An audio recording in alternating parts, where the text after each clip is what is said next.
خامیاں ہیں وہ سامنے آتی ہیں، پھر آپ اس کو درست کرتے ہیں. تو اس لیے ان کا ضروری ہے کہ الیکشنز شروع کروائیں، اور الیکشن جو ہے اس کے لیے کسی کی پرمیشن کی ضرورت نہیں، اپنے طور پہ بھی کر سکتے ہیں، الیکشن کمیشن بنا سکتے ہیں اپنے کالج میں اور وہ الیکشن کروائیں. ٹھیک ہے، وہ انتظامیہ کے ساتھ بھی رابطہ رہنا چاہیے، اچھے تعلقات رہنے چاہیے، وہ ایک اپنی صورتحال ہے پھر وہاں کی. اسد صاحب ہمارے دیکھنے والے کو یہ بتائیے گا، خاص کر جو یوتھ ہے ہماری، جو ینگسٹر ہے، کیونکہ تاریخ ہوتی ہے تو وہ اس طرح سے بیان کی جاتی ہے تو وہ ذرا گھبرا جاتے ہیں. تو کمیونسٹ پارٹی جو تھی اس میں پرو چائنا اور پرو ماسکو میں جو تقسیم ہوئی تھی، تو یہ تقسیم کیا تھی اور یہ کس طرح سے ہوئی تھی؟ دیکھیے، میں جب اس وقت شامل ہوا تو اس وقت تقسیم جو تھی وہ تقریباً ہو چکی تھی، کیونکہ اس سے پہلے ہی ہو گئی تھی. اس لیے ہم جو تھے، ہم اتفاق سے ہم لوگ جو پرو پیکنگ گروپ جو تھا این ایس ایف کا، ہم اس کے ساتھ تھے، اور دوسری سائڈ پہ پرو ماسکو گروپ تھا. تو یہ ان میں یہی تھا نظری اختلاف کہ یہ کہتے تھے جی انہوں نے ترمیم کی ہے ماسک کے خیالات میں اور اس میں، اور ہم لوگ جو ہے زیادہ صحیح ہیں اور زیادہ بہتر انداز میں اس کی توجیہ و تشریح کر رہے ہیں اور عمل پہ لا رہے ہیں. تو اس بات پہ تھوڑا ان پہ درمیان اختلاف تھا، لیکن اختلاف ایسا بھی زیادہ نہیں تھا کہ کوئی ان کے درمیان کوئی ویسی لڑائی یا ویسا جھگڑا یا جس طرح عموماً پولیٹیکل پارٹیز کے درمیان ہوتا ہو. تو یہ اپنے اپنی جگہ وہ کام کر رہے تھے اور وہ اپنی جگہ کام کر رہے تھے. اچھا، اس میں بہت سارے لوگ جو ہیں وہ الزام دیتے ہیں فلانا ایسے تھا فلانا ایسے تھا لیڈرز کے بارے میں. دیکھیے، میں اس میں بالکل کلیئر ہوں کہ لیڈرشپ غلطیاں کی اس نے یقیناً، لیکن مالی کرپشن کسی میں نہیں تھا، خواہ کسی سائڈ پہ ادھر کے ہوں یا ادھر کے ہوں. اس میں کسی قسم کی مالی کرپشن ان کے اندر نہیں تھی. یہ غلطیاں کوئی بھی کر سکتے ہیں، انسان ہے، انہوں نے غلطی یا سوچ جو یا فکر جو ہے اس کا وہ آپ کے درمیان اختلاف ہو سکتا ہے، لیکن ایسا کوئی نہیں تھا. سارے دوست جو تھے بڑی ایمانداری سے، جو بھی جہاں پر بھی تھے ایمانداری سے کام کر رہے تھے، اور اسی لیے اس وقت سکسیسنس بھی حاصل ہوئی، کامیابی حاصل ہوئی. لیبر یونینز میں سارے لوگ جو تھے لیفٹ ونگز کے لوگ تھے، اسی طرح اسٹوڈنٹ پالیٹکس میں بھی بڑے ایکٹیولی، اور کراچی میں اس وقت 60 کالجز میں، جس میں موسٹلی کالجز جو تھے وہاں پر این ایس ایف جو تھی اس کے لوگ جیت کے آتے تھے، کیونکہ ایمانداری سے کام کرتے تھے، محنت سے کام کرتے تھے، لوگوں سے جڑے رہتے تھے. اسد صاحب ہمیں یہ بتائیے گا کہ آپ معراج محمد خان کے ساتھ تھے، انہوں نے پی پی پی میں شمولیت اختیار کی، تو آپ بھی ان کے ساتھ شامل ہوئے، تو یہ فیصلہ کیوں لیا گیا تھا؟ یہ معراج محمد خان صاحب کا فیصلہ نہیں تھا. یہ جو پارٹی تھی ہماری اس وقت، جو کمیونسٹ پارٹی کہہ لیں یا جو بھی ونگز تھا، مزدور قومی محاذ جو تھا، اس کا فیصلہ تھا.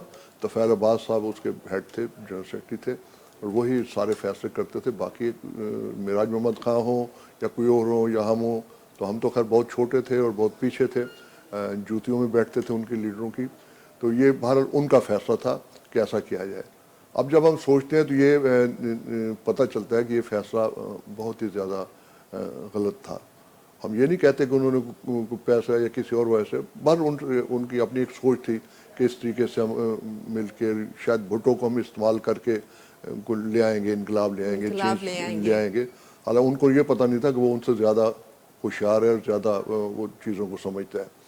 اچھا، اس میں جب یہ کیا گیا، ہمیں بھیجا گیا، وہیں سے ہمیں فیصلہ ہوا کہ آپ نے جا کے پیپلز پارٹی میں کام کرنا ہے. ہم سارے لوگ جو تھے، معراج بشمول معراج محمد خان، اس کی قیادت میں ہم وہاں شامل ہو گئے. جب شامل ہو گئے تو الیکشن جب قریب آئے تو اس وقت بھٹو صاحب جو تھے وہ تیار تھے ہمارے لیفٹ ونگ کو 40-45 سیٹیں ایسی جو جیت سکتے تھے، ایزیلی نکل سکتی تھی، وہ دینے کے لیے تیار تھے. لیکن ہمارے جو لیڈران تھے کمیونسٹ پارٹی کے، انہوں نے طے کیا کہ نہیں جی، ہم الیکشن میں حصہ نہیں لیں گے.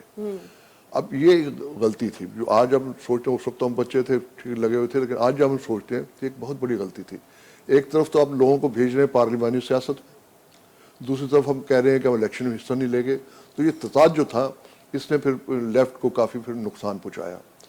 اس میں ہوا یہ کہ ذوالفقار بھٹو صاحب کے جلسے جو تھے وہ بگاڑنا، اس میں ہمیں استعمال کیا جاتا تھا لیفٹ. دیکھیے، اگر اس وقت 40-50 سیٹیں لیفٹ کے لوگ لے لیتے، معراج محمد خان الیکشن لڑتے، ڈاکٹر شمیم الدین تھیں اپنا تو یہ سارے جو تھے اگر الیکشن لڑتے اور بھی بہت سارے لیڈر تھے لیفٹ کے اگر الیکشن لڑتے تو آج کراچی کی اور سندھ کی سیاست بڑی مختلف ہوتی کیونکہ لوگوں کے قریب ہوتے لوگوں کو پتہ ہوتا ایک نئی جغراتی پیدا ہوتی لوگوں کے اندر وہ انہوں نے روک دی لوگوں تک جانے کا بھی فائدہ کیا بھائی آپ کو اس پارٹی میں جو پارلیمانی سیاست کرنے جا رہی ہے تو اس میں پھر لوگوں کو بھیجنے کی ضرورت نہیں تھی پھر اپنی سیاست ہم کرتے رہتے کیوں ہم جا کے اس میں پھنسے اور اس کے بعد یہ ہوا مگر یہاں تک تھا کہ اس وقت مجھے انہوں نے کہا کہ آپ وہاں سے الیکشن لڑیں فیڈرل بھی ایریا سیٹ تھی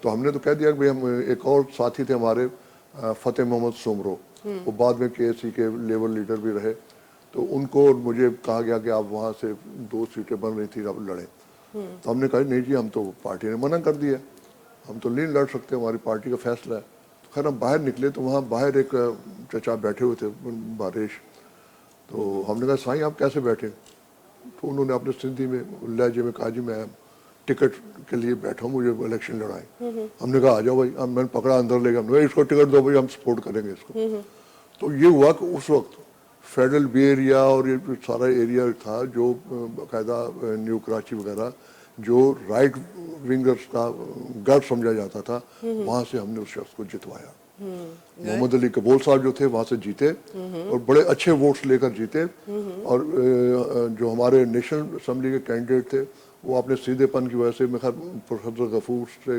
2-3 ہزار ووٹ پیچھے رہے مگر اتنا زیادہ ہمارا ورک تھا کچی آبادیوں میں جانا ان کے درمیان رہنا وہیں پر سونا تو اس لیے ہم لوگوں کے ساتھ جڑے رہتے تھے تو اس لیے لوگ پھر ہمارے ساتھ چلتے تھے تو اگر یہ ہو جاتا تو اچھا اس کے بعد محمد علی کبول صاحب اتنے سیدھے آدمی تھے کہ وہ پھر بس ان کے بارے میں یہی ہوتا تھا ابھی بھی میں کٹنگز پڑھی ہوں گی اخباروں کی وہ لکھا ہوتا تھا جب آتی تھی اسمبلی کاروائی آتی ہے فلاں نے یہ کہا فلاں نے یہ کہا تو لکھا ہوتا تھا محمد علی کبول صاحب نے اپنے خاموش رہنے کا ریکارڈ قائم رکھا تو اتنے بیچارے سیدھے تھے تو یہ تھا میرا کہنے کا مقصد یہ ہے کہ اگر یہ کرتے اور لوگوں کو الیکشن لڑواتے اگر ہم محمد علی کبول کو وہاں سے جتا سکتے ہیں جو بالکل بیچارے تو یہ سیاسی لیڈر کیوں نہیں جیت سکتے تھے ساری سیٹیں جیت سکتے تھے اور کہیں ان کے لیے کوئی رکاوٹ نہیں تھی تو لیکن انہوں نے بہرحال ایک فیصلہ غلط کیا اچھا اس کے بعد پھر ایک اور واقعہ پھر ہوا کہ معراج احمد خان جیل میں تھے تو ذوالقار بھٹو نے وہاں جلسہ کیا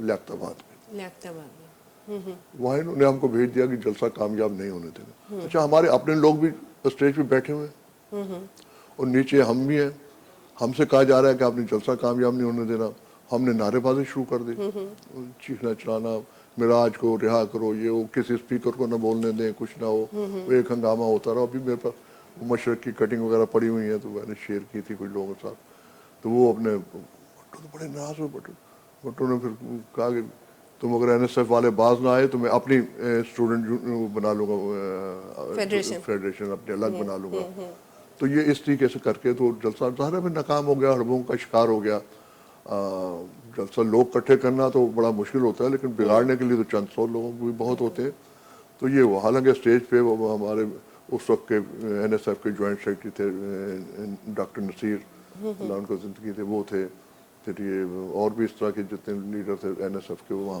موجود تھے اسٹیج پہ ان سے بات کروائی جا رہی تھی سب کچھ لیکن یہ سارا کچھ ہوا تو اس کے بڑے منفی اثرات مرتب ہوئے ہمارے لیفٹ کی سیاست پر بھی کہ ہمیں خود کلیئر نہیں تھے کہ ہم نے کہاں جانا ہے اور ہم نے کیا کرنا ہے اور ہماری سمت کیا ہے تو اس کی وجہ سے تھوڑی سی خرابیاں اور کمزوریاں ہمارے اندر پیدا ہوئیں اس کے بعد اور بھی بڑے سے جس طرح نہیں ہوتا وہ جاسوسی ناولوں میں وہ کردار تھوڑا سا ان کا رہا ہمارے ایک دفعہ مجھے انہوں نے کہا جی ساتھی ڈی کلاس ہو کے کام کرنے جانا ہے سندھ میں جی ٹھیک ہے پارٹی حکم ہے آپ آ جائیے وہاں سوراب گوٹ پہ اتنے بجے میں کھڑا ہوں صبح سے لے کے شام تک کھڑا اور رات کو واپس آ گیا صبح میں گیا پارٹی ہاؤس بھائی وہاں کوئی آیا نہیں وہ ساتھی نہیں آنا تھا آپ کے قریب وہ لوگوں کو وہ سی آئی ڈی اور یہ وہ اور فلانا اور یہ بھائی ابھی خدا کا خوف کرو تو اس طرح کے میں سیدھے پن اور سادگی ہے اس میں کوئی یہ نہیں میں کہتا کہ کسی کی وہ تھی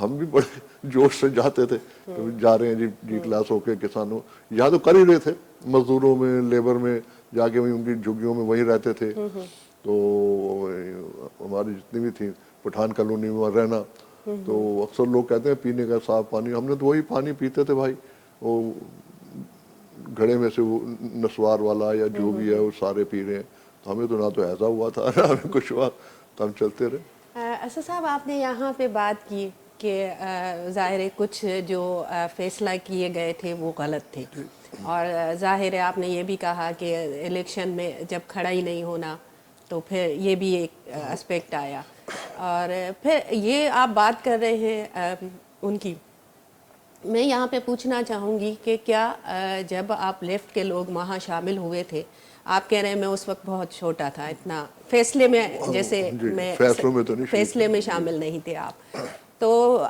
کیا ہمارے ناظرین کو آپ یہ بتا سکتے ہیں کہ کتنا قبول کیا گیا تھا جو ہے آپ لوگوں کو وہاں پہ، اور کوئی بید بھاؤ ہوتا تھا کہ آپ لیفٹ کے لوگ ہیں اور ظاہر ہے شامل ہوئے ہیں تو فیصلہ سازی میں یا بولنے میں روکا جاتا تھا کچھ نہیں ایسا؟ ایسا نہیں تھا، وہاں پورا ہولڈ تھا، اور پیپلز پارٹی بنانے میں ہی این ایس ایف نے بڑا اہم کردار ادا کیا تھا۔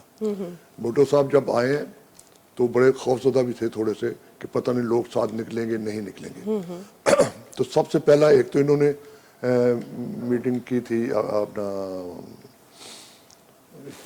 گرو مندر پہ ایک ہال تھا وہاں پر، تو وہاں ہمارے بی ایم کٹی صاحب ایک بہت بڑا نام ہے لیفٹ کے حوالے سے، تو بھٹو صاحب نے ان سے کہا کہ آپ میری اسپیچ وغیرہ یہ آپ لکھ کے دیں، تو انہوں نے اسپیچ لکھ کے دی اپنے حساب سے، تو جب بھٹو صاحب نے اس پہ بات کی تو اس میں تھوڑا سا انہوں نے مذہبی ٹچ کی، تو وہ تو بالکل ہی وہ تھے، تو اس نے تھوڑا سا چونکہ اس نے ماس پالیٹکس کرنی تھی تو تھوڑا ٹچ دیا، تو کٹی صاحب نے نہیں میں تمہارے ساتھ نہیں، یہ اٹھ کے چلے گئے اور بڑا ناراض ہوئے اس کے اوپر، تو بھٹو پھر بھی کبھی برا نہیں مناتا تھا، وہ ہنس کے اس کو ٹالتا تھا۔ تو این ایس ایف نے پھر اس کے بعد این ایس ایف نے جب وہاں پر کیا اپنا ڈی ایم سی میں ڈو میڈیکل کالج میں بہت بڑا جلسہ ان کا، بڑے لوگ دور تک اسپیکر اور روڈ سارے بھرے ہوئے تھے، اس وقت پہ بھٹو صاحب کی آنکھیں کھلی بھائی یہ لوگ لوگوں کو جمع کر سکتے ہیں، تو وہ پھر بہت زیادہ رسپیکٹ کرتے تھے، بہت زیادہ خیال رکھتے تھے، جب تک وہ خود اتنے پاور میں نہیں آ گئے تھے، تو کیونکہ ڈپینڈ ہی نہیں بھی کر رہے تھے، اور تو کوئی اس وقت اتنا بڑا تھا نہیں کچھ بڑا جاگیردار بھی شروع میں، ظاہر جاگیردار تو اس میں شامل ہوتے ہیں کہ جب دیگ پک جاتی ہے، تو ابھی تو جوتے کھانے والے ٹائم تھے تو ابھی تو نہیں ہوتے، تو پھر یہ ہوا کہ یہ پوزیشن تھی پارٹی کی کہ یہاں کوئی ہمیں آفس دینے کے لیے تیار نہیں تھا، تو ہم لوگ تو ساتھ تھے، کانٹیکٹ میں تھے بھٹو صاحب کے، وہ پیر زادہ وہ انہوں نے پیر زادہ نے کہا جی وہ بھٹو صاحب نے بات کر لی، وہ ایک جگہ مل گئی ہے، چابی آپ لے جاؤ مجھ سے، جا کے دفتر کا کھولے صفائی کریں، ہم کہا چابی ابھی لے کے بڑے خوش وہاں پہنچے، تو دیکھا مالک مکان پہلے ہی کھڑا ہوا تھا، کہنا بھائی بات سنو، مجھے نہیں پتا تھا تم نے پارٹی کا دفتر بنانا ہے، چابی میری دو میں نے تم کو دیکھا جاؤ بابا یہاں سے، تو یہ صورتحال تھی پارٹی کی لوگوں میں، لیکن لوگوں میں ایک ابھار تھا، اس پیپلز پارٹی نے بڑی امیدیں جگائیں لوگوں میں، پورے پاکستان میں جو اس کی جو تھی بات سنی گئی، اور خاص طور پہ ان کا جو نعرہ تھا روٹی کپڑا اور مکان، اس نے بہت زیادہ بہت کی، وہاں کہا گیا کہ آپ کو 5 وہ مربع زمین دی جائے گی، قلعے کہتے ہیں اس میں یہ دیے جائیں گے، تو یہ بہت بڑی ایک بات تھی۔ اچھا اس نے دیکھیے پیپلز پارٹی آج تنقید کر سکتے ہیں آپ بہت سی غلطیاں، لیکن انہوں نے لوگوں کو بولنا سکھایا، اس سے پہلے کسی کی ضرورت نہیں تھی، وہاں اس وقت تو یہ ہوتا تھا کہ کہہ دیا وڈیرے نے کہ فلانے کو ووٹ دینا ہے تو لوگ وہاں چلے گئے جا کے ووٹ دے دیتے تھے، لیکن پہلی دفعہ یہ ہوا کہ وڈیروں کو چل کے لوگوں کے گھروں تک جانا پڑا، ان کی چارپائیوں پہ بیٹھنا پڑا، ان کی چوپالوں پہ جانا پڑا، ان سے کہنا پڑا کہ یار ہمیں ووٹ دینا، تو لوگ اسی سے بڑے خوش تھے، وہ ان کو روٹی کپڑا ملتا ہے نہیں ملتا، ان کو کچھ اور سہولتیں ملتی ہیں نہیں ملتی، یہ ان کے لیے بڑی ایک آنر کی بات ہو گئی، کتنی آنر اس کو مل گئی کہ کل تک وڈیرا جس کے ہم پاؤں چھوتے تھے اور وہ ہمیں حکم دیتا تھا، آج وہ ہمارے پاس ہماری جھوپڑی میں آ کے ووٹ مانگ رہے ہیں، تو یہ چیز جو تھی اس نے بہت زیادہ پھر لوگوں کو پیپلز پارٹی کی طرف متوجہ کیا کہ بھئی یہ پارٹی ہے، تو یہ اس طرح لوگ جو تھے جوگ در جوڑ پارٹی میں شامل ہوئے، اور ہمارے لیفٹ کے ساتھی تھے ان کو بھی موقع ملا لوگوں کو کرنے کا، لیکن شاید اس طریقے سے کر نہیں پائے ورنہ جتنا موب پالیٹکس تھی۔ اچھا اس کے بعد انہوں نے کیا کہ ہم سے کہا ہے واپس آ جائیں، اب ہوتا یہ دیکھیے جو ایک آپ کی واپس اگر ہم جاتے ہیں تو وہاں تو گھٹنے والے سیاستیں سیل میٹنگز ہیں، چند لوگ ادھر بیٹھے ہیں، چند لوگ ادھر ہیں، ایک سیل وہاں چل رہا ہے، ایک سیل وہاں 10 12 12 یا 8 لوگ تو وہ چل رہے ہیں، اب یہاں ماس میں جب ہم لوگ آئے تو یہاں لاکھوں کے مجمع، اب لاکھوں لوگ ہمارے کانٹیکٹ میں آئے. اگر وہ اس طریقے سے اس کو مینج کرتے تو یہ بڑا کام ہم کر سکتے تھے اور لوگوں کو کنورٹ کر سکتے بہت زیادہ. تو وہ یہ ایک بہت بڑی ہمیں ایک سپورٹ تھی. اب ہم واپس کیسے جائیں؟ لاکھوں کا مجمع چھوڑ کے پاگل یا پھر واپس جاتا. تو نہ معراج بھی جانے کے لیے تیار نہیں تھے، تو ہم معراج کے چونکہ ساتھ تھے تو ہم بھی تیار نہیں تھے. ہم نے کہا نہیں جی ہم سیاست کر رہے ہیں. لیکن پھر بھی انہوں نے کوئی براہ ناراضگی شو نہیں کی، لیکن ہمیں لگائے رکھا. اب یہ پارٹی پیپلز پارٹی کے اس دوران پھر سب سے اہم واقعہ جو ہوا، ایک بہت بڑا بالکل میں اسی حوالے سے آپ سے پوچھنا چاہ رہی تھی. شو جو ہے نہیں، ایک اس سے پہلے کا کہ حکومت بننے یا اس سے پہلے جو اکتوبر ٹیک سنگھ میں کسان کانفرنس مولانا بشانی صاحب کی، جی اسے پیپلز پارٹی نے بھی بڑے زور شور سے حصہ لیا اور سارے لیفٹ کے لوگ جو تھے انہوں نے حصہ لیا. اور اس میں جتنے بھی تھے پورے پاکستان سے لوگ آئے اس کسان کانفرنس میں. کسانوں کی بہت بڑی تعداد میں اس میں شرکت تھی. اور پھر اس میں شام کو رات کو پھر جب ہو گئی تو لوگ اسٹوڈنٹ جو تھے وہ اکٹھے ہوئے. تو اس کے سرخیل تھے ہمارے اس وقت کے گورڈن کالج کے صدر تھے شیخ رشید. یہ شیخ رشید نہیں، وہ شیخ رشید اور تھے. تو بھائی بہت تیز تھے، بعد میں وہ پالیٹکس سے الگ ہو گئے. انہوں نے بلایا اسٹوڈنٹ، باتیں ہوئی. اب ہم سیدھے سادھے پتہ نہیں ہمیں، میں بھی ایسے کھڑا ہو گیا. اب بات کچھ تو کراچی پہ میں نے بات کی یم موومنٹ کے بارے میں. پھر میں نے وہ جب ظاہر ہے ہمارے دانشور ہیں رسول بخش پلیجو صاحب، تو وہ کہا کرتے ہیں کہ اصل بات جو ہے 5 منٹ پہ ہو جاتی ہے اور اس کے بعد پھر رپیٹ ہوتی ہے اور 10 منٹ بعد اسپیکر خود پتہ نہیں ہوتا کہ وہ کیا کہہ رہا ہے اور کیا نہیں کہہ رہا. تو یہ اس طرح کا سلسلہ. تو اب مجھے بھی اب آگے بات کچھ سمجھ رہا ہے. میں پھر وہ بڑی جو کتابیں پڑھی ہوئی تھی نخو کارلائل یا اس کے حوالے دے دی. تو اس نے مجھے آڑے ہاتھوں لے لیا کہ یہ نخب کے اس میں باتیں ہوئی، پتہ نہیں کیا. کراچی میں کہتے ہیں موومنٹ اس لیے ناکام ہو گئی، یہ ہو گیا، تو کیا کر رہے ہیں لوگ کیا نہیں. باہر وہ بڑا ایک اچھا ایکسپیرینس رہا. ہاں اس وقت آپ کی عمر کیا تھی جب یہ آپ سارا کسان کا اور اس طرح؟ یہ میرے خیال اس وقت کالج اسکول سے نکلے تھے تو زیادہ 19 سال 19 سال کی ہوگی. تو 19 سال میں آپ لیفٹ میں شامل ہو ہوئے گئے اور آپ نے سیاست شروع کی اور آپ دھرنوں میں بھی شامل ہوئے. اچھا اس وقت جب یہ دھرنے یا اس طرح سے ہوتے تھے صرف نعرے بازی ہوتی تھی یا جیسے آج کل پتھراؤ وغیرہ بھی کرتے تھے؟ نہیں ہوتا تھا. دیکھیے اس وقت بالکل آپ نے صحیح اس کو پوائنٹ اٹھایا، پتھراؤ وغیرہ بھی ہوتا تھا اور ہوتا تھا. لیکن اس وقت کی اور آج کی پولیس جو ہے اس کی ذہنیت میں بڑا فرق ہے. اس وقت جو پولیس تھی وہ صرف کارروائی کرتی تھی اپنی ڈیوٹی کے لیے. اب جو پولیس کارروائی کرتی ہے یوں لگتا ہے جیسے ان کو ذاتی پرخاش ہے ہمارے ساتھ، کچھ ہم نے ان کا ذاتی بگاڑا ہے. اتنا رویہ ان کا بڑا ظالمانہ اور بڑے عجیب و غریب قسم کا نفرت انگیز ہوتا ہے پولیٹیکل لوگوں کے ساتھ یا پولیٹیکل ورکرز کے ساتھ. یہ ایک بڑی جو ہے بہت ہی تکلیف دہ بات ہے. ورنہ اس وقت ہوتا تھا NSF کی میٹنگ ہو رہی ہے، سپوز ہم نے گورنمنٹ کالج میں بلائی ہے تو اسپیشل کے لوگ تھے، نام ابھی بھی ہے، چچا صابر تھے، بڑے بڑے قانون کے، اور ایک امتیاز تھے انسپیکٹر، تو انہوں نے آ جانا. مگر اتنا زیادہ ان کا وہ تھا کہ آ جانا کہ بیٹا تم نے وہ پریس ریلیز تو دینی تو ہے ہی، ہمیں پہلے دے دو تو ہمارے نمبر بن جائیں گے، ہم پہلے جمع کرا دیں، ہم نے ان کو دے دینا. وہ پھر یہ ہوتا ہے جواب میں اگر کبھی ایسا چھاپا پڑنے والا، پہلے بیٹا نکل لو چھاپا پڑنے والا، تو ہم لوگ بھاگ لیتے. تو یہ ایک طرح کا بڑا اچھے انداز میں چلتا تھا. پولیس مارتی بھی تھی، مارنا کیا بس زیادہ یہ ہوتا ہے انہوں نے پکڑا، یہاں سے ڈنڈے ڈنڈے بھی مارتے تھے، سب کچھ ہوتا تھا، لیکن اس میں پکڑا اور لے جا کے ہائی وے پہ آگے چھوڑ دیا. وہاں سے ہم پیدل کب کیے پیسے سے نکال لیے، وہاں چلے آ رہے پیدل. تو یہ پولیس کا رویہ تھا. لیکن اب تو جس ظالمانہ طریقے سے خواتین کے ساتھ بیہیو کرتے ہیں، بچوں کے ساتھ کوئی کسی کا لحاظ نہیں کرتے، کوئی عمر کا لحاظ نہیں کرتے.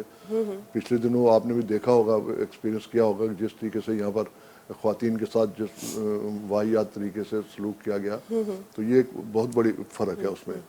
تو یہ ایک چیز جو ہے یہ پولیس میں یہ پتہ نہیں کہاں سے ڈر آئی ہے کہ وہ اس کو ایک ذاتی دشمنی کے طور پہ. دیکھیں آپ نے ڈیوٹی کریں، ٹھیک ہے، آپ نے لا اینڈ آرڈر آپ نے کرنا ہے کریں. پتھراؤ وغیرہ بھی ہوتا تھا. اچھا اس میں ایک واقعہ ہے، وہ بڑا ہوا یہ کہ ہاں پیپلز پارٹی میں جو انہوں نے کیا کیا, اب معراج چونکہ آ نہیں رہے تھے تو یہ چاہتے تھے کہ کوئی ایسا عمل کیا جائے جس سے معراج جو ہے اس کی بھٹو کی نظروں میں اس کی اہمیت کم ہو جائے, گر جائے, اور وہ نکلنے کے لیے اس کو نکالنے کے لیے تیار ہو جائے. تو انہوں نے ہم سے پلان وین کیا کہ جی پیپلز پارٹی کے سینٹر سیکریٹریٹ پہ قبضہ کرنا ہے. بالکل بالکل. اچھا قبضہ کرنا ہے تو 2,000 قریب ورکر ادھر سے ادھر سے سارے, اس میں آپ بھی شامل تھے؟ جی میں شامل تھا. تو وہ اس میں یہ کیا انہوں نے کہ وہاں ہم نے چلے گئے جا کے, آپ اتنے سارے لوگ, تو جو منسٹر وغیرہ تھے وہ بھاگ گئے, دیواریں وارے پھاند کے ادھر ادھر, جو پکڑے گئے ان کو پکڑ کے ہم نے باتھ روم میں بند کر کے ادھر کر, سارے لائنیں وائنیں کاٹ دیں. اور یہ جب اسی دن بھٹو صاحب نے جتنے فارغ کورسپونڈنٹ ہیں ان کو وہاں پر لاڑکانہ میں مدعو کیا ہوا تھا. اب یہ بڑی عجیب بات ہو گئی کہ ایک برسر اقتدار پارٹی اور ذوالفقار بھٹو کے ہوتے ہوئے پارٹی سیکریٹریٹ پہ قبضہ ہو جائے, سینٹر سیکریٹریٹ پہ, تو ایک بڑا ایک عجیب سی صورتحال بن گئی. تو بھٹو صاحب وہ فون کرتے تھے وہاں سے, تو یہاں جو بھی کارکن اٹھاتا تھا تو وہ کیا نام ہے, کون ہو تم؟ کارکن. نام بتاؤ اپنا. کارکن. کیا چاہتے ہو؟ آئے ہمارے ساتھ بات کریں. اچھا آج جن باتوں کے لیے ہم لڑ رہے ہیں, جن کے لیے کر رہے ہیں, اس وقت ہم نے ابھی بھی ہمیں وہ ہوتا ہے اپنے آپ پہ کہ یار اس وقت ہم نے یہ مطالبہ رکھے تھے کہ خواتین کی جو ہے 45% نمائندگی ہونی چاہیے, خواتین کو عہدوں میں جگہ دینی چاہیے. جو لوگ منسٹر بن گئے ہیں اور پارٹی عہدے بھی ہیں تو یا تو ایک رکھیں یا پارٹی کا عہدہ رکھیں اپنے پاس, یا منسٹری رکھیں. اس کا یہ تھا جی اپنا ایک اور تھا جی پارٹی میں الیکشن ہونے چاہیے. تو یہ اس طرح کے مطالبات تھے جو آج بھی لوگوں میں ہیں, کافی سارے لوگوں کے ذہنوں میں. تو اس کے اوپر ہم نے وہ قبضہ کر لیا. اب اس وقت ایف ایس ایف بنی ہوئی تھی تو وہ اس کے لوگوں کو آگے, تو ہم نے اوپر سے ایک بتا دیا ان کو بھئی ہمارا پارٹی کا اندرونی معاملہ ہے, آپ اس میں مداخلت نہ کریں, آپ خود سالو کر لیں گے, آپ کی ضرورت نہیں. لیکن وہ بہت بڑی بات تھی. دوسروں کو اس وقت یہ الیکٹرانک میڈیا اس طرح تو نہیں تھا, ریڈیو وغیرہ تھے, وہ ایسا جرمنی یہ وہ سب جگہ سے نیوز خبر. تو بھٹو صاحب اس پہ بڑے چہم ہوئے, وہ خیر بہت کرتے رہے. آخر وہ آدمی تیز تھا, اس نے دیکھا بھی کون ہے جو ان کو اب ان کو بات کر سکتا ہے ان کے ساتھ, یا ان کو منا سکتا ہے. پھر انہوں نے میر صاحب جو تالپور صاحب, ان کو بھیجا. وہ پھر رات کو یہاں پر پہنچے تو انہوں نے ہمارے ساتھ نیگوشیٹ کیے کر کے, پھر انہوں نے کہا ٹھیک ہے سارے مطالبات آپ کے ٹھیک ہیں, ہم مانتے ہیں, لیکن یہ پارٹی الیکشن وہ بھی ٹھیک ہے, لیکن چیئرمین جو ہے اس کا الیکشن نہیں ہوگا, بھٹو ہی رہیں گے. ہم نے کہا ٹھیک ہے, ہمیں اس پہ کوئی وہ نہیں ہے. تو اس طرح کر کے ہم نے پھر پریس کانفرنس کی 12-1 بجے کے درمیان, کیونکہ پریس بیٹھا ہوتا کیا رزلٹ آنا ہے کیا نہیں آنا. تو پریس کانفرنس ہوئی تو اس کے بعد ہم نے قبضہ چھوڑ دیا. اب بھٹو جیسی شخصیت, تو اب اس کو کیسے برداشت کرے. وہ تو 3 دن کے بعد ہی آ کے بیٹھ گئے, پارٹی آفس میٹنگ بلا لی سب کی. معراج بتاؤ کون لوگ تھے یہ. اب جانتے تو سارے تھے کہ کون ہے, لیکن اب ان کو یہ ڈر تھا کہ اگر بتا دیا تو پھر کراچی میں تو سیاست نہیں کر سکتے ہم. حالانکہ وہ ہمارے مخالف اس کیمپ میں تھے اپنے حفیظ پیرزادہ, اس سے حفیظ تم بتاؤ, معراج نہیں بتائے گا, تم بتاؤ کون لوگ تھے یہ. اب وہ بھی چپ کر, تم ڈرتے ہو, وہ بدماش ہیں, ڈاکو ہیں, تم خوفزدہ ہو ان سے, تم نام نہیں لے رہے, بتا نہیں رہے. پریس سے لے کے آؤ, پریس کانفرنس تصویریں آ گئی. تو اس میں انہوں نے 14 لوگوں پہ نشان لگائے, جس میں بھی تھا, آپ بھی شامل تھے, فتح سمرو تھے, اور بھی لوگ اس طرح کافی سارے تھے. تو 14 لوگوں کو وطن دشمن, عوام دشمن خبر لگی. ہاں جنگ میں بیک پیج پہ تھی, وطن دشمن, عوام دشمن, انتخاب پسند کمیونسٹ پیپلز پارٹی سے نکال دیے گئے. تو 14 لوگ جو تھے ہم اس پداش میں پھر نکال دیے گئے پیپلز پارٹی سے. تو آپ ایسا صاحب آپ یہاں پہ بات کر رہے ہیں کہ ظاہر ہے سیکریٹریٹ پہ جب حملہ ہوتا ہے, پھر ظاہر ہے نیگوشیشن بھی ہوئی, آپ کی بات چیت بھی ہوئی ان سے, کچھ شرط شرائط بھی آپ کے منظور کیے گئے, آپ نے وہ جو ہے پیچھے بھی ہٹے. تو اس میں جو ہے معراج خان تو پارٹی چھوڑ گئے تھے, آپ معراج اس وقت تھے پارٹی میں, ابھی اس وقت تھے منسٹر اس کے تھے. بعد جب وہ چھوڑ گئے ہیں اس کے بعد پھر خود ہی وہ سمجھ گئے کہ ہاں, تو آپ ان کے ساتھ رہے. ظاہر ہے آپ جب وہ چلے گئے تھے تو آپ پی پی پی کے ساتھ رہے تھے, آپ ان کے ساتھ نہیں گئے تھے. اس کی وجہ یہ ہے, دیکھیے اس میں تھوڑی سی ہماری ناراضگی یہ تھی کہ بھئی ایک طرف تو ہم کہہ رہے ہیں جی یہ الیکشن میں حصہ نہیں لینا, آپ نے منع کر دیا کہ میں الیکشن میں حصہ نہیں لوں گا. ٹھیک ٹھیک. اب اس کے بعد منسٹری لینا جو ہے وہ تو سمجھ میں نہیں آتا نا, الیکشن میں تو آپ حصہ نہیں لے رہے, پارلیمانی سیاست آپ کرنا نہیں چاہتے, اور منسٹری آپ لینے کے لیے تیار ہو گئے. جب ہم نے کہا بھی ان پہ جی استعفیٰ میری جیب میں, ہم نے کہا مراج صاحب استعفیٰ آپ کی جیب میں ہے یا نہیں ہے لوگوں کو نہیں پتا.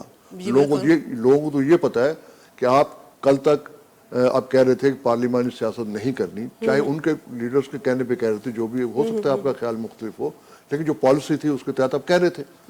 تو آج آپ منسٹر بن گئے ہیں تو یہ تو اب استعفیٰ ہوگا نہیں ہوگا وہ ہم نہیں جانتے, اس لیے ہم آپ کے پہ اعتماد اس طرح نہیں کر سکتے. یہ تھوڑا سا یہ اختلاف ہوا, قول اور اس میں فعل میں تھوڑا تضاد تھا. تو ایسا کچھ تھا. یہ اسی لیے اس وجہ سے جو ہے آپ رہے پارٹی میں اور وہ چلے گئے. پارٹی میں رہے کیا, پارٹی میں ہم تو پہلے ہی ان سے نکال دے گئے تھے پارٹی, لیکن اس وقت پھر ہم نے نا جا کے اپنے مزدور کسان پر کہیں تو کام کرنا, پولیٹیکل بندے نے مزدور کسان پارٹی میں جا کے وہاں پھر ہم کام کرتے رہے. میرے ہاں سیل میٹنگز وغیرہ مزدور کسان پارٹی کی ہوتی تھیں. وہ بعد میں جو مزدور کسان پارٹی کے وہ بنے چیئرمین عارف بیگ صاحب, تو وہ بھی میرے ہاں وہیں بیٹھے, اسی سیل میٹنگ میں وہ تھے. اور بھی لوگ اس طرح کے سارے جو چیدہ لوگ ہیں بعد میں جو لیڈرز بنے مزدور کسان پارٹی کے, وہ وہیں میرے ہاں بیٹھ کے تو وہیں بات چیت ہوتی تھی. تو یہ سلسلہ رہا. اب اس میں جو بات آپ نے کی نا معراج کے بعد ہم, ہاں اس کے بعد ہی ہم نکلے ہیں. ایک تو یہ واقعہ ہو گیا, یہ ہو گیا, تو اس کے بعد جب ہم ظاہر ہے یہ نکل گئے تو اچھا جب انہوں نے دیکھا کہ اب لوگ نکل گئے, دیکھو نیچے پلرز پہ کھڑی ہوتی ہے نا مارو, جب پلر ہی نیچے سے نکل گئے 12-13 لوگ جو ایکٹیو تھے اور جن کا کام تھا کچی بستیوں میں, جب وہی ان سے نکل گئے تو اس کے بعد پھر ان کے پاس تو جواز نہیں تھا نا پیپلز پارٹی میں. ان کو پتا تھا اگر اب میں نے نہیں چھوڑا تو بھٹو مجھے جب لات مار کے نکالے گا تو زیادہ بری بات ہوگی. تو انہوں نے اس سے پہلے اچھا کیا, انہوں نے اچھا عمل تھا, انہوں نے اس سے پہلے کہ بے عزت کرتا یا میرا بھٹو ایسے تھا نا, اسی طبیعت کا تھا, تو وہ تو برداشت نہیں کرتا تھا. وہ سمجھ گیا تھا کہ یہ معراج کی وجہ سے سارا ہو رہا ہے, تو اس لیے پھر انہوں نے خود ہی چھوڑ دیا. تو یہ ایک اچھا میں سمجھتا ہوں بہتر کیا. لیکن اس کے باوجود پھر دیکھیے بات یہ ہے کہ ہمیں یہ سمجھنا چاہیے کہ کون لیفٹ ایز اے اگر لیفٹ اگر ہیومن رائٹس کے ہم ہیں کام کر رہے ہیں تو ایک الگ چیز, وہاں تو ہم جہاں ظلم ہو رہا ہے زیادتی ہو رہی ہے ہم ان کے ساتھ کھڑے ہوں گے. لیکن جب لیفٹ کی آپ سیاست کر رہے ہیں, لیفٹ کے لیڈر ہیں, پھر آپ کو اس کو سوچنا ہوگا کہ ہم کون سی کلاس کے ساتھ جا رہے ہیں اور کہاں کر رہے ہیں. یہ جب ہوئے جس میں زخمی ہوئے اور آنکھیں بھی جن کی ضائع ہوئی, ان کے اتنا بڑا لاس ہوا ان کا, وہ تھا ٹیچرز کی تحریک تھی. اس وقت منع بھی کیا ہم نے کہ حالانکہ اتنا نہیں تھا لیکن پھر بھی جاتے تھے ان کے پاس کہ بھیا آپ اس میں پتہ چل گیا کہ وہاں جائیں گے یہ ہو, تو یہ پھر اس میں گئے. تو وہ ان کے ساتھ جو ہوا, اور وہ پھر ان کے ساتھ کھڑے بھی نہیں ہوئے کیونکہ رائٹ ونگ کے تھے, مختلف لوگ تھے اس میں. تو اس طرح کی آرگنائزیشن میں تو ساری گروپس اور ساری چیزیں ہوتی ہیں. وہ پھر اس طریقے سے ان کو کافی نقصان پہنچا, اور لیفٹ کو بھی اس میں کافی نقصان پہنچا. اسد صاحب آپ مجھے یہ بتائیے گا کہ آپ نے جو ہے بھٹو صاحب کے ساتھ بھی کام کیا, پھر جب بے نظیر بھٹو نے قیادت سنبھالی تو آپ ان کے ساتھ بھی رہے, تو دونوں کی شخصیت میں کو کیسے کمپیئر کریں گے آپ؟ یہ شخصیت کو کمپیئر کرنے سے پہلے میں تھوڑا سا بیچ میں, جس وقت ہم پارٹی سے نکالے گئے اور اس کے بعد ہم مزدور کسان پارٹی میں کام کر رہے تھے, تو بڑا اہم ایک واقعہ ہوا یہ کہ ہمارے جو پریس کے اور ہمارے دانشور تھے, انہوں نے ایک پروگرام بنایا کہ ویتنام ڈے پہ ایک ریگل سے نکالا جائے گا پروسیشن, اور وہ جا کے وہاں پر جو ہمارے امریکن ایمبیسی ہے اس وقت جو یہاں پر جو اس کے سامنے جو تھی اپنا ہمارے جو فریر ہال کے سامنے جو, تو وہاں پر جا کے ہم نے جھنڈا لگانا ہے ویتنام کا جھنڈا وہاں لگایا جائے. ہم لوگ سارے وہاں سے ٹھیک ہے, تو چاہتے یہ تھے وہاں ہم لوگ, خیر میرے یہاں بھی میٹنگ ہوئی, ہم لوگ اس میں کہ بھائی ہمیں ساتھ دینا چاہیے ادیبوں دانشوروں کا, اور خاص طور لیفٹ کے لوگ ہیں سارے اور بڑے اچھے لوگ ہیں, تو ہمیں ان کا ساتھ دینا چاہیے. تو ہم نے بھی اس میں شریک ہوئے, طے کیا ہمیں شرکت کرنی چاہیے. اب اس میں ہم شریک ہوئے. تو جب وہ وہاں پہنچے ریگل پہ, تو وہاں ظاہر امریکن ایمبیسی تو زمین پہ خدا ہے, اب اس کو توہین کی جائے. تو سارے وہاں جمع تھے, کمشنر بھی تھے, آئی جی خود موجود تھا, ڈی آئی جیز, یہ وہ مختلف پولیس کی بہت بڑی. تو یہ سارے جتنے دانشور پہنچے, شوکت صدیقی صاحب تھے, جون علیہ, انعام تورانی, اور بھی جو اس وقت بڑے بڑے لوگ تھے. تو یہ سارے وہاں پر اپنا جب جمع تھے. وہ بات چیت ہو رہی تھی, جھنڈا لگانا چاہ رہے تھے اور لگانے نہیں دے رہے تھے. تو وہ میں بات کرتے کرتے تو وہ ہوا یہ کہ انہوں نے, مجھے لگا کہ یہ کچھ شاید کچھ راضی ہو رہے ہیں کہ اس کے علامتی طور پہ باہر کہیں اس کے سامنے جھنڈا لگا دیں. میں کہہ تو پالیسی کے خلاف ہے. وہ جھنڈا چھڑ پکڑے کھڑے ہوئے تھے, میں نے بیچ میں اندر پیچھے ہاتھ ڈالا, میں جھنڈے امریکی سامراج مرداد کیا. تو جا کے کمشنر کو لگا یا کسی کی جو بھی اہم آدمی ہو, مارو ان کو مارو. وہ جو ڈنڈے شروع ہوئے برسنے, جون ایلیا صاحب پٹ رہے ہیں چھڑی سے, لاؤ یہ کیا بدتمیزی ہے, یہ کیا بدتمیزی.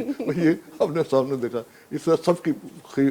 اچھا ہم لوگ بھاگے. اچھا وہ تو چونکہ کود نہیں سکتے تھے, بزرگ تھے, ہم لوگ ینگ تھے. ہم نے وہ باربرڈ وائر وغیرہ کود کے فریرال سے پیچھے کی طرف گئے اور وہاں سے واپس آ رہے تھے. تو ایک جگہ ہم نے دیکھا کہ اس کے پاس نا سن اخبار کی رپورٹر ہوتی تھی, بہت بڑی دلیر خاتون تھیں, نصرت امین. تو اس کو 2 دن پولیس والے ڈنڈوں سے مارے, تو وہ گری ہوئی بیچاری اپنے آپ بچانے کی کوشش کر رہی تھی. تو مجھے بڑا ہوا فیل ہوا کہ یار یہ ہماری ساتھی ظاہر ہے. ہم تو فوراً میں بھاگا, اس ایج میں تو میں نے جا کے پولیس والے ڈنڈا چھینا, ایک سے بندوق, ٹوپی ووپی, یہ وہ. خیر مجھے نہیں پتا تھا کوئی لوگ پیچھے بھی چھپے ہوئے ہیں. یہ ہمارے دوست تھے, عمر باز تھے اس وقت, جو این ایس ایف کا وہ لڑکا اپنا بڑا اچھا بچہ ہے. تو اس کے والد تھے نیئر, وہ تھے سارے. انہوں نے شو مچایا, بٹ بھاگو بھاگو, پولیس آگے پیچھے. پولیس جیسے بھاگنے لگا تو لمبے لمبے ڈنڈے ہوتے تھے آگے, ان میں لوہا یا جو بھی, اسے دور سے ایسے مارا. میرے ادھر میں کلا بازیاں کھاتا ہوں, نیچے گر گیا. اب وہ ریسٹ کر لیتے مجھے, لیکن انہوں نے یہ شکر ہے کہ انہوں نے یہ ہوشیاری کی کہ انہوں نے ان پہ پتھرا شروع کر دیا. پولیس والے جیسے ہٹے, انہوں نے آگے مجھے اٹھا کے پریس کب لے آئے, وہاں لٹا دیا گیا. وہاں سے پھر ٹانکے وہاں کے جو بھی ڈاکٹر شمیم زین الدین تھی, وہ میرا بچہ یہ ہو گیا ہو گیا, واٹس ایور جو بھی ہوا. تب جب رات کو گھر پہنچا تو والد نے کہا یار یہ چوٹ تمہیں کیسے لگی. والد ہمارے تھے نا, وہ بھی بڑے فری تھے نا, وہ سارے میٹنگز وغیرہ میں بیٹھتے تھے. اور میرے الیکشن اگر میں لڑ رہا ہوں وہاں پر, تو وہ وہاں پر بھی آتے تھے دیکھنے کے لیے. 3 سال میں رہا, 1 سال جوائنٹ سیکرٹری, 2 سال میں جنرل سیکرٹری رہا. تو وہ وہاں پر ضرور آتے تھے دیکھنے میں کیا ہو رہا ہے, ان کو بڑی دلچسپی ہوتی تھی. تو وہ خیر وہ والد کیا ہو گیا یہ, میں نے کہا جو آ رہا تھا وہ رکشہ الٹ گیا. خیر چلو دیکھا ہے, چلو ٹھیک ہے یار, ریسٹ کرو. اب صبح تو خبر آئی جانے, ڈان میں خبر چھپی, ڈان میں جنگ کے فرنٹ پیج پہ اتنی بڑی خبر. تو وہ جب وہ انہوں نے اخبارات جنگ انہوں نے پڑھا اور جگایا گیا, بیٹا اٹھو اسد, بیٹا اٹھو. اب یار سن پہلے چھوڑ, ارے اٹھ تو جا, بات تو سن لو میری. میں نے کہا جی کیا ہوا کیا ہوا. کہنے وہ تمہارا جو رکشہ الٹا تھا اس کی خبر اخبار میں آ گئی ہے. میں اتنا کہنے لگا بیٹا تو یا تو میں مخالف ہوں اس سیاست کا, تو پھر تو آپ یہ بات چھپاؤ. جب میں ہوں ساتھ ہوں آپ کے, تو پھر آپ نے یہ کیوں کیا. تو یہ بڑی انہوں نے ایک مزاحیہ, پھر ایک جوک بن گیا. سارے دوست جو تھے وہ بھی یہی چھیڑتے تھے بھائی. تو یہ اس طرح کی حرکتیں ہم لوگ کرتے تھے.